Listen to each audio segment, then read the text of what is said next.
You want to support Roland Martin Unfiltered? Be sure to join our Bring the Funk fan club. Every dollar that you give to us supports our daily digital show. There's only one daily digital show out here that keeps it black and keep it real as Roland Martin Unfiltered. Support the Roland Martin Unfiltered daily digital show by going to RolandMartinUnfiltered.com. Our goal is to get 20,000 of our fans contributing $50 each for the whole year. You can make this possible. Roland Martin Unfiltered. A lot of you saw this clip that was being spread around the internet. Check this out.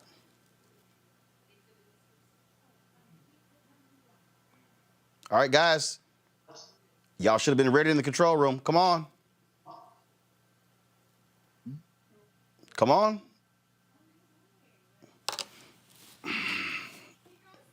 Y'all should have been ready. Okay, let me be real clear. Y'all were in there talking and now focus don't work. Come on. Play the clip. Well, when we came up with our valuation, we took last month's sales Y'all and we should have been multiplied it by 12. focused. Like, if we didn't grow at all, we would make 115 for the next 12 months. Kim? So we actually ended up with a 6.9 million valuation, but we brought it down to 4 million. We really want the Hey, shark. I can work a spreadsheet too. We'll need a lot of money, so we would probably have to raise again. Yes, which is why I need 20% today. And you're getting a shark. 400,000 for 20%. I'm not going to change that. What are you gonna do?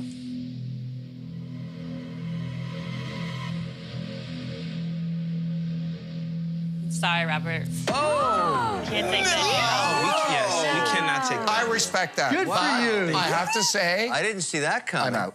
Thank you. Thank you. Congratulations, We guys. appreciate all the offers. Thank you. confident. You guys Sticking are to your amazing. guns. Wow, how about that? I can't believe they didn't take it. I can't believe that. Well, Kim and Tim Lewis, they were like, nah, we'll pass. So how are they doing right now? They join us right now. How y'all doing? All We're right. doing great. Thank you so much for having us, Mr. Martin. This One of, is the, so reas- awesome. one of the reasons I wanted to have y'all on, not only because I saw that clip, because also while we're in the middle of this whole coronavirus issue, it's impacting businesses, people's ability to raise money, to be able to make money. But what really stood out there is that, and I think they were shocked, that y'all wouldn't just give up 20% of equity. I mean, that's real. I mean, that's for $400,000. How did that decision turn out? Oh, that was the best decision we could have made. We wanted to be honest and true. We know some people go on the show and they say they'll take a deal and then on the back end they don't. But that's just not who we are. We like to be really transparent and honest. And so we didn't take the deal. And now today we ended up doing a deal with the CEO of LinkedIn for $1.2 million shortly after the show aired for a valuation of about $12 million. And so that was based on our sales last year. But our sales up until maybe March of last year. But we did about $5.5 million in revenue last year. So I think we're far above the $12 million valuation. Wow. So they were offering $400,000 for 20% equity, and you later did a deal for $1.2 million for the same 20%? For less, for 10%. 10%. Wow. So 3 times more money for half of the equity you were gonna give up. Yeah. And they've actually we've grown so much since then. We 5x since we even made that valuation when it comes to revenue. Yeah. So they've already made their investment back and we're still growing. So it was really one of the best decisions we made in our life. Props to my wife. We did all the homework, all the background. We knew what our value was going in. And we stood to that. You know, we stuck by what we knew was true about us and our company and what we believed in. And it was us at the end of the day. We believed in ourselves to grow our company and be successful. And they didn't see that as much as they should have on Shark Tank. But luckily, we're going to keep going. It's all love from sharks, though. Well, I think, but here's the deal, though. I mean, the way a lot of these folks work is to give less money to get more equity because they hope that the company is frankly desperate for the cash, and then you're getting one of the sharks. That's if you don't believe in yourself and your plan. Yeah. Yeah. So we actually, the year prior to the episode airing, we went from about 0 to $1 million in sales, and then we 5x that in the next year, and we're going to do more than that this year. So we knew that we were growing. We knew that we had that upwards trajectory. Yeah. What we really needed was advice and support and education and knowledge about how to navigate a rapidly scaling startup. And that's why we really wanted a shark on our team, but we knew that, we could figure it out if we're going to have to give up 20% of our business. And it wasn't in the plan. For us, we had a BATNA, a walkaway numbers essentially, and it was 15% of the business because we knew at some point we may have to raise again, and we just didn't want to, that time that we raised where we have a minority stake in the company. And so we negotiated with Robert, but he wouldn't negotiate. He also said he didn't know anything about the market. And so we were like, okay, well, then maybe this just isn't the ideal partnership. One of the things that I've interviewed a number of entrepreneurs, and when people go out in the space to raising money, it's for some people it's a crapshoot. So some people it turns out well, others not.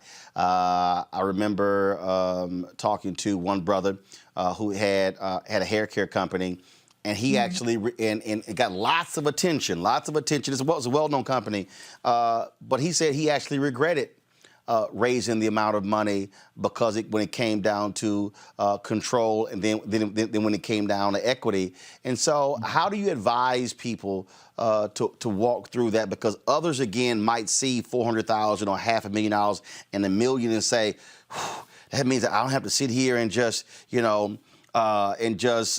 starve myself and pay my employees versus paying myself. But on the back end, they may be really screwing themselves out of millions, to be honest. So I think there are two sides to every coin. I think as long as you have a good strategy and you are deep into the data, and you feel like this is a good, you usually have a gut feeling like this is a good or bad decision. Without that $1 million, we wouldn't have been able to transition all of our staff from contractors to full-time employees. Because it's not just, if someone makes $60,000 a year, as an employer, I'm paying an additional like $5,000 a month for their salary, but then an additional $1,000 in expenses when it comes to employment insurance, payroll taxes, health insurance, dental, all of that, right? And so we would have been able to have that plus invest in inventory before all this madness with the virus happened, plus just have like an established business that has more security if we hadn't raised that money. Now, I will say you have more control over your company and the direction of it when you don't have investors, and that's great. But if you're just starting out, there's a lot you don't know, and you may not even make it to that point. You may not make it past a couple of years without that kind of investment. So I think it's just really it's different for everyone. For us, we've taken an investment for $1.2 million. I thought I wanted to raise again, and so I even kind of had preliminary conversations with investors because we did 5x our revenue. And so if you are raising venture capital, you want to raise it on the heels of a 500% return on investment. And we were having conversations, and some people didn't see the vision, And so for me, I'm just like, well, I'm not going to devalue my company just so I can get a check, right? We're stable enough to continue to grow and grow profitably. And people, I know that Black women, minorities get less than a couple percent of venture capital, period. And Black women get like less than 0.02% or something crazy.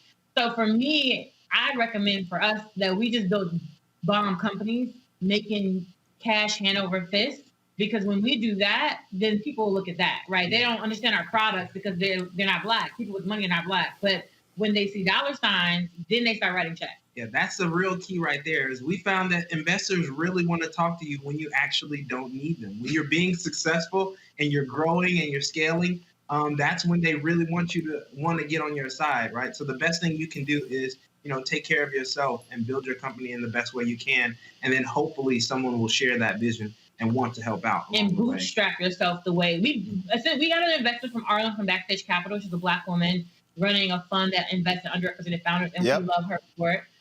She was our first check.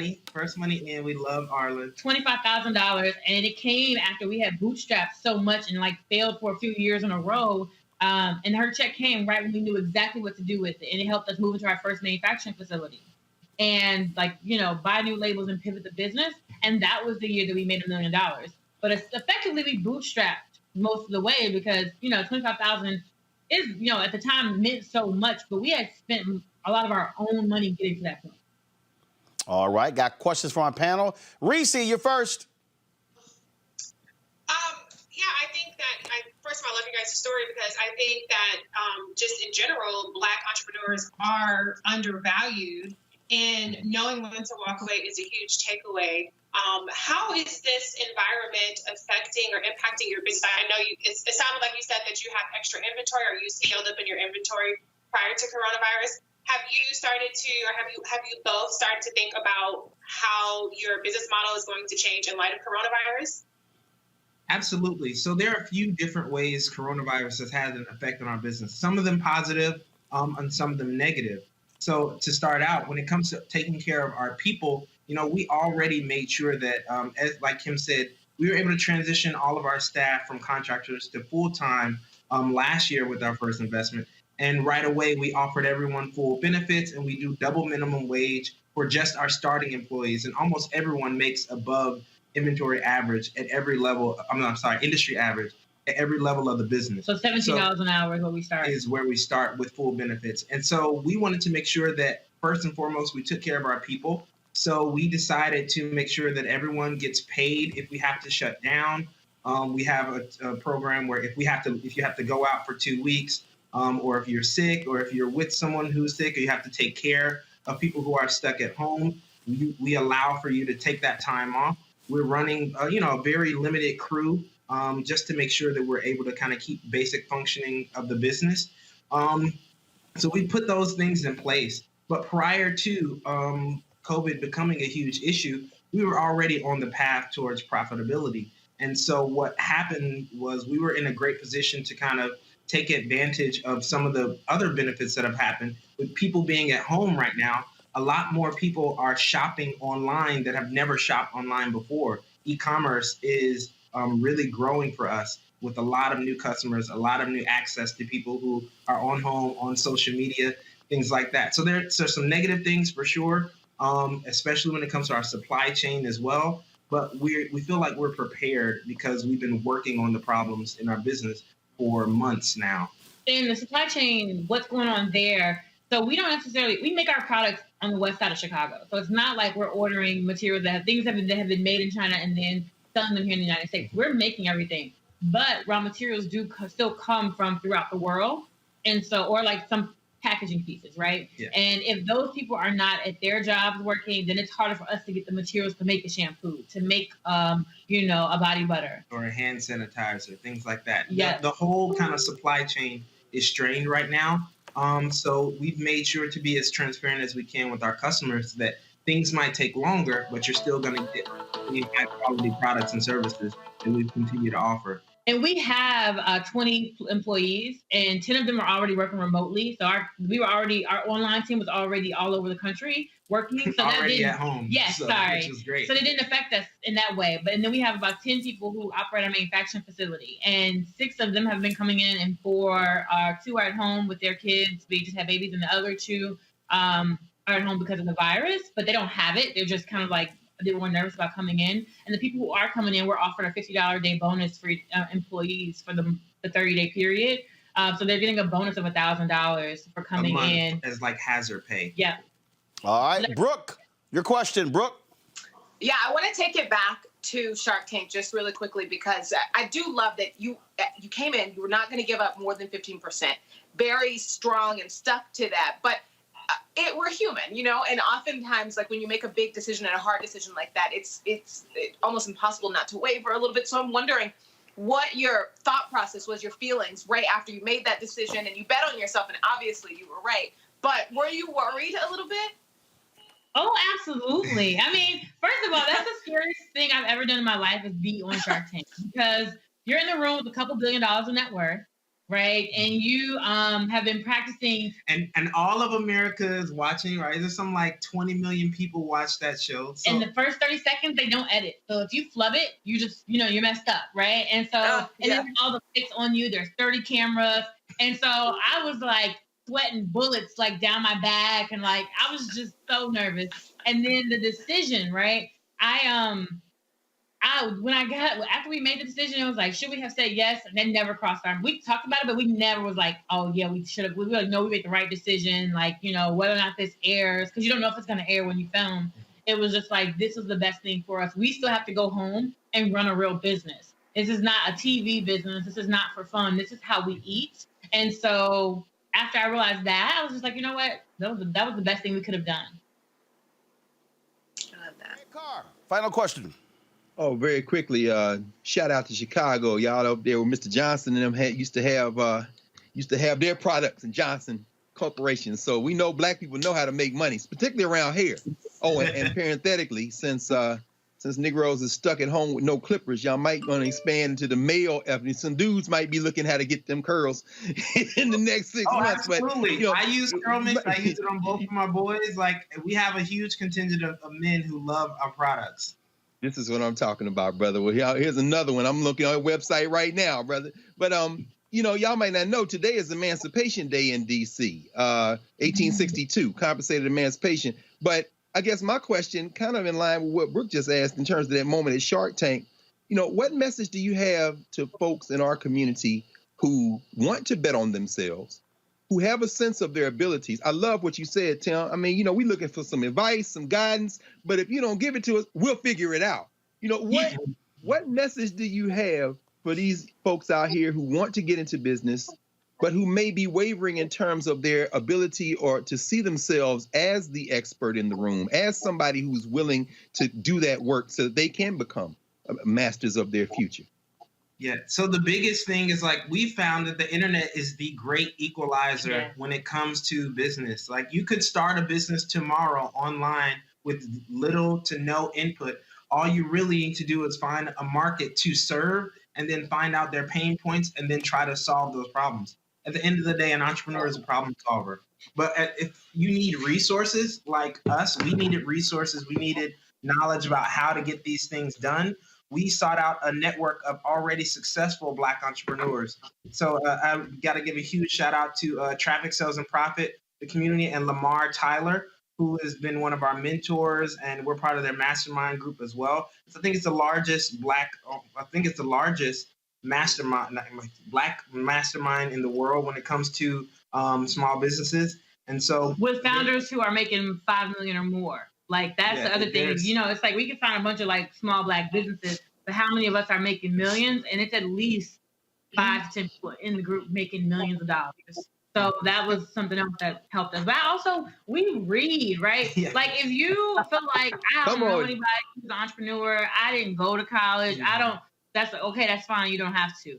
Read a few books, you got Kindle, you got Amazon, you know, pay for a couple $100 course on Facebook or whatever, or something. You see the ads, you know, you can teach yourself. And that's what we've done. Mm-hmm. Yeah, thank you. All right, folks. So, look, we certainly appreciate y'all being on the show. Thank you so very much. Great information there. Hopefully people will be inspired and learn from that. We appreciate it. Thank you so much for having us. All right, y'all take care. I want you to like, share, and subscribe to our YouTube channel, youtube.com/Roland S. Martin. And don't forget to turn on your notifications.